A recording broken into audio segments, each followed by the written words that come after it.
Chief Ortiz, does DHS have operational control of our entire border? No, sir. Okay. Thank you for that. I'd like to share it with the American people.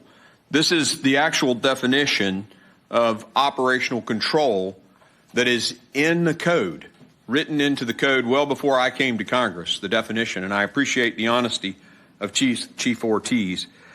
Do you think that, let's play a video clip here.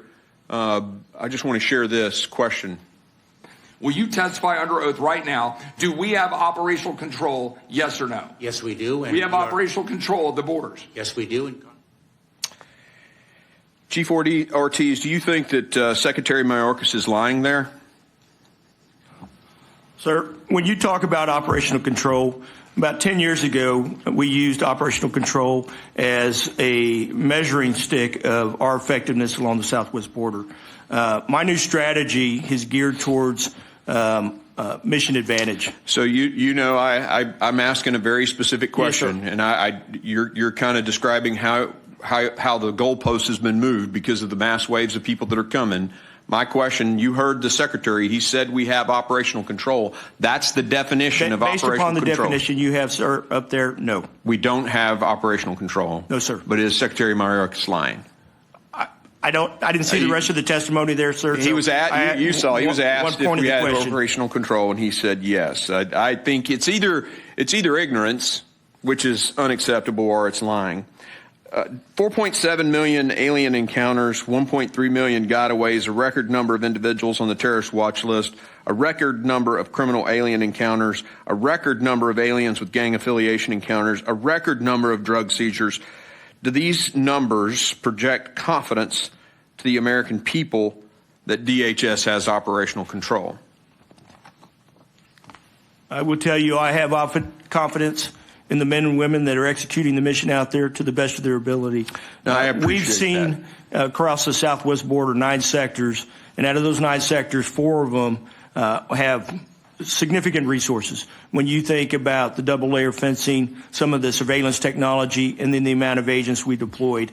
But in 5 of those 9 southwest border sectors, we have seen an increase in flow, and that has caused a considerable strain on our resources and really has forced the Border Patrol to move agents and even migrants to some of the other areas. Yeah, I pointed that out in my statement, too, that the cartels have figured out if they flood certain areas, you got to shift resources, and that's allowing them to have free reign. That, to me, is the cartels controlling the southern border. Does that, I mean, think about it.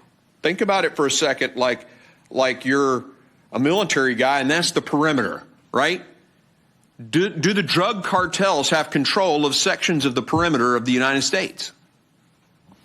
I will tell you that in certain areas, the cartels control an awful lot on the southern border, south of the United States. Our men and women are out there. I just spent the last 3 days here in South Texas patrolling with some of our agents, and they're doing a phenomenal job of responding to traffic that's coming across that border. And that plays out across the entire southwest border. You and I both deeply respect the men who work for you.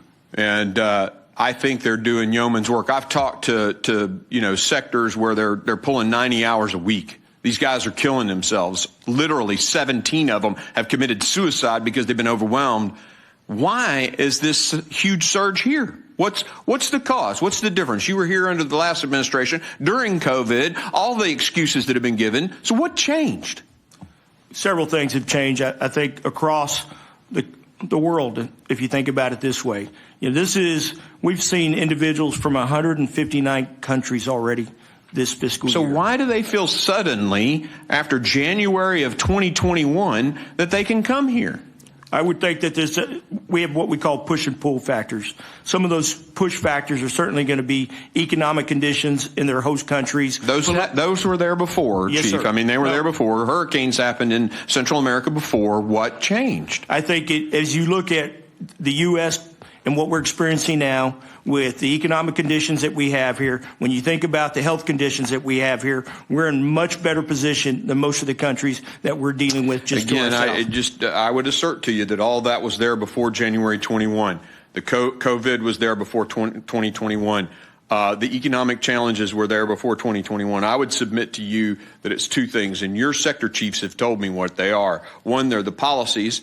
And those policies came from the promises the president made during his campaign. And two, the State Department has allowed the return agreements to expire. Not renegotiating those agreements has prevented ICE from being able to send people back. Is that not correct? I will tell you our inability to repatriate individuals to certain countries is a tremendous challenge for us, and I would agree with that. On the administration. Thank you.